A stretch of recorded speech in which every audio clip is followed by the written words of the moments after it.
ঈমানদারগণ, ইয়া আইয়ুহাল্লাযীনা আমানু, তোমরা পরিপূর্ণভাবে ইসলামে প্রবেশ করো। উদখুলু ফিস-সিলমি কাফা, এবং তোমরা শয়তানের পথ অনুসরণ করো না। ওয়ালা তাত্তাবিউ খুতুওয়াতিশ শয়তান, নিশ্চয়ই শয়তান হলো তোমাদের প্রকাশ্য শত্রু। ইন্নাহু লাকুম আদুউম মুবিন। আমরা যে হাদিস তেলাওয়াত করেছি, হাদিসের রাবী হযরতে আব্দুল্লাহ বিন ওমর রাদিয়াল্লাহু তাআলা আনহু বলেন, বাইনামা নাহনু ইনদা রাসূলিল্লাহি সাল্লাল্লাহু আলাইহি ওয়াসাল্লাম যাতা ইয়াউমিন, আমরা একদা নবীজির সামনে বসা ছিলাম।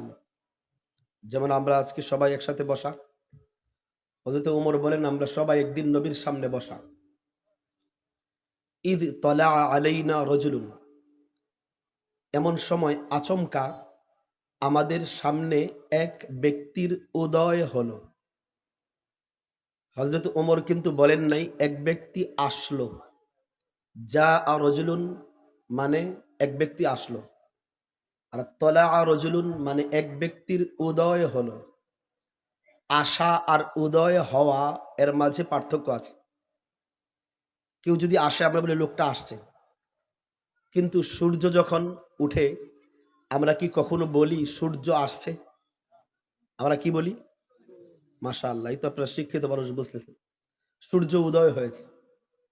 হযরত উমর বলেন, হঠাৎ এক ব্যক্তির উদয় হয়েছে, এর মানে লোকটা আসে নাই, আমাদের সামনে হঠাৎ উপস্থিত হয়ে গেছে।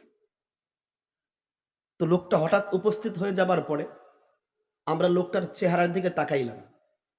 তাকায়া তার বিবরণ দিচ্ছেন ওমর, যে শাদীদু বায়াদিস সিয়াবি ওয়া শাদীদু সাওয়াদিশ শা'রি।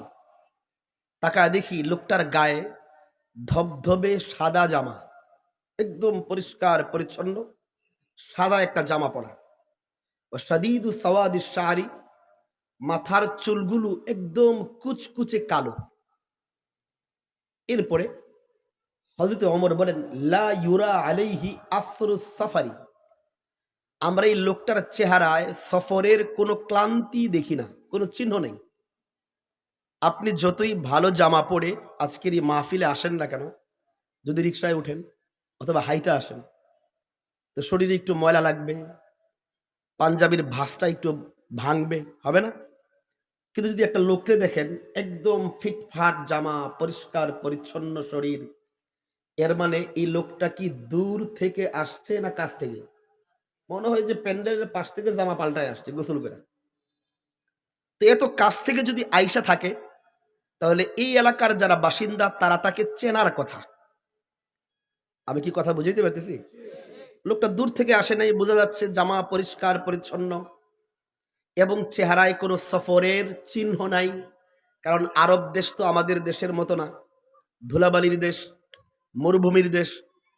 ওই সময় তো ওট ঘোড়া দিয়া মানুষ সফর করত।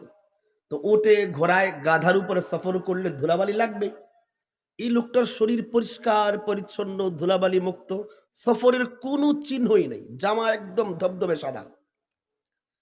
কিন্তু আমরা ওয়ালা নারিফুহু মিন্না আহাদুন, আমরা যারা এখানে হাজির কেউ এই লোকটারে চিনি না। হযরত ওমরের বিবরণ কি বুঝতেছেন? আমরা কেউ তাকে চিনতেছি না। হাদিসের শেষাংশে আসছে এই লোকটা কোনো মানুষ ছিল না, এই লোকটা ছিল স্বয়ং জিবরিল আলাইহিস সালাতু ওয়াস সালাম। কিন্তু ওই সময়ও সাহাবায়ে কেরাম এবং হযরত উমর জানেন না যে উনি স্বয়ং জিবরিল আলাইহিস সালাম।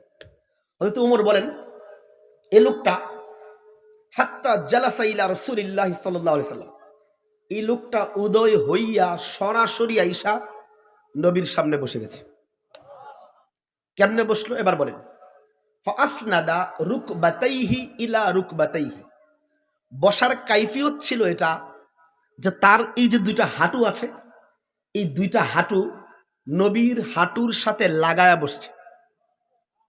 বৈশা ওয়াদাআ কাফাইহি আলা ফাখিজাইহি, এবং তার এই যে দুই হাতের তালু, এই দুই হাতের তালু একটা অর্থ হলো নিজের দুই হাঁটুর উপরে আপনি রাখছে। যদি এই অর্থ হয় তাহলে এর ব্যাখ্যা হলো বড় কোনো ব্যক্তির সামনে এইভাবে হাঁটু গেড়ে হাঁটুর উপরে হাত রাইখা আদবের সাথে বসতে হয়। যেমন আমরা নামাজে যখন তাশাহুদে বসি তখন কার সামনে বসি? ছোট না বড়? আকবার বলেন কে? সবচেয়ে বড়। আল্লাহু আকবার মানে আল্লাহ সবচেয়ে বড়। তা আল্লাহর সামনে যখন বসি তখন কেমনে বসি? আসন ফিরায় বসি। এইভাবে হাঁটু ফেলে হাঁটুর উপরে হাত রাইখা আদবের সাথে বসি। তো বড় ব্যক্তির সামনে বসার আদব। তো জিবরিল আলাইহিস সালাতু ওয়াস সালাম ঠিক এইভাবে আইসা হাঁটুর উপরে হাঁটু রেখা বসছেন। আরেকটা ব্যাখ্যা হলো যে নিজের হাঁটুর উপরে হাত না রাইখা নবীর হাঁটুর উপরে রাখছেন। যদি এটা হয় তাহলে হচ্ছে নবীকে নিজের দিকে দৃষ্টি নিবদ্ধ করার জন্য, দৃষ্টি আকর্ষণের জন্য। নবী আমার কথাটা শোনেন, আমি কি বলি। দুই ব্যাখ্যাই হতে পারে। তো বসলেন এইভাবে, বসার পরে আবার শুরু করলেন, বললেন ইয়া মুহাম্মদ আখবিরিনি আনিল ইসলাম। হ্যাঁ মুহাম্মদ সাল্লাল্লাহু আলাইহি সাল্লাম বলেন ইসলাম কাকে বলে? ইসলাম কি জিনিস? ইসলামের পরিচয় কি? তো নবীজি বললেন আল ইসলামু তাশহাদু আল্লা ইলাহা ইল্লাল্লাহ ওয়া আন্না মুহাম্মাদার রাসূলুল্লাহ ওয়া ইকামিস সালাহ ওয়া ইতাইজ যাকাহ ওয়া তাসুম রমাদান ওয়া তাহজ্জাল বাইতা ইন ইসতাতা'তা ইলাইহি সাবিলা। নবীজি বললেন 5 জিনিসের নাম ইসলাম। আমার সাথে বলেন কয় জিনিসের নাম? 5টা জিনিস যার মধ্যে থাকবে তার মধ্যে ইসলাম আছে। নাম্বার 1 কালিমায়ে শাহাদাত পড়বে আশহাদু আল্লা ইলাহা ইল্লাল্লাহ ওয়া আশহাদু আন্না মুহাম্মাদান আবদুহু ওয়া রাসূলুহু। আমি সাক্ষ্য দিচ্ছি আল্লাহ ছাড়া কোনো মাবুদ নাই এবং হযরত মুহাম্মদ সাল্লাল্লাহু আলাইহি সাল্লাম আল্লাহর বান্দা এবং রাসূল। 2 নাম্বার নামাজ কায়েম করবে।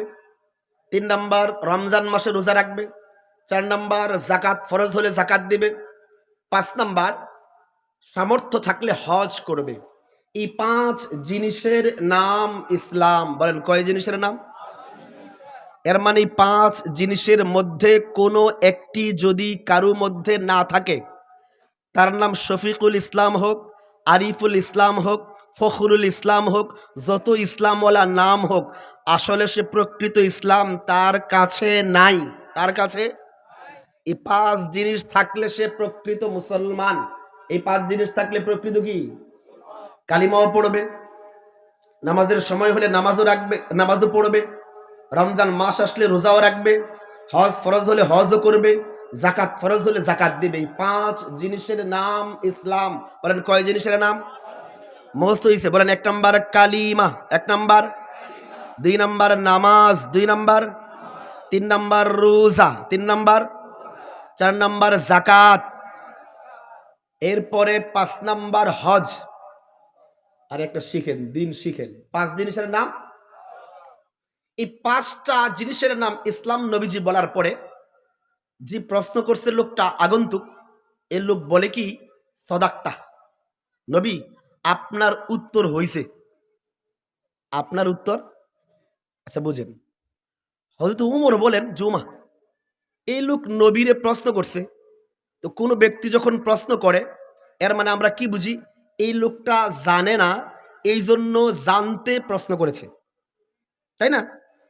কিন্তু প্রশ্নের উত্তর শুই না প্রশ্নকারী নিজেই যদি বলে উত্তর হইছে, এর মানে কি এই লোক আগে থেকে উত্তর না জানলে কি বলতে পারবে উত্তর হইছে না হয় নাই? এর মানে লোক তো আগে থেকে উত্তর জানে। হযরত উমর বলেন ফাজিবনা লাহু ইয়াসআলুহু ওয়া ইউসাদ্দিকুহু। এই জিনিসটা আমাগো কাছে বড় আশ্চর্য লাগলো। ওমা এই লোক দেখি প্রশ্ন করে আবার উত্তর শুই না সত্যায়নও করে, উত্তর হইছে না হয় নাই। এর মানে এই লোক তো আগে থেকে উত্তর জানে, তাইলে আবার প্রশ্ন করে কেন? বুঝাইতে পারতেছি? হয়তো উমর বলেন আমার কাছে বড় আজীব লাগলো এটা। এই লোক প্রশ্ন করে আবার দেখি কই উত্তর হইছে, এর মানে উত্তর তো জানে, তো প্রশ্ন করে কেন? এবার 2 নাম্বার ওই আগন্তুক আবার 2 নাম্বার প্রশ্ন করে, বলে ফাখবিরিনি আনিল ঈমান। নবীজি বলেন ঈমান কি জিনিস? ঈমানের পরিচয় কি? ঈমান কাহাকে বলে? নবীজি এবার বললেন ঈমান হলো আতুমিনা বিল্লাহি ওয়া মালাইকাতিহি ওয়া কুতুবিহি ওয়া রুসুলিহি ওয়াল ইয়াউমিল আখির ওয়া তু'মিনা বিল কদরি খাইরিহি। নবীজি বললেন এই 6 জিনিসের নাম ঈমান। বলেন কয় জিনিস? গুনাহ হবে না, মুখস্থ করেন। কয় জিনিস? 6টা জিনিসের নাম ঈমান। নবীজি বললেন নাম্বার 1 তুমি মুখে বলবা আমি আল্লাহর উপর ঈমান আনলাম। নাম্বার 2 সমস্ত ফেরেশতার উপর ঈমান আনলাম। নাম্বার 3 সমস্ত নবীদের উপর ঈমান আনলাম। নাম্বার 4 সমস্ত আসমানি গ্রন্থের উপর ঈমান আনলাম। নাম্বার 5 আখিরাতের উপর ঈমান আনলাম। নাম্বার 7 ভালো মন্দ তকদিরের উপরে ঈমান আনলাম। তাহলে কয়টা হলো ভাই? 1 নাম্বার আল্লাহর উপরে ঈমান। বলেন কার উপরে ঈমান? 2 নাম্বার সমস্ত ফেরেশতাদের উপরে ঈমান, সমস্ত নবীদের উপরে ঈমান, সমস্ত নবীদের উপরে।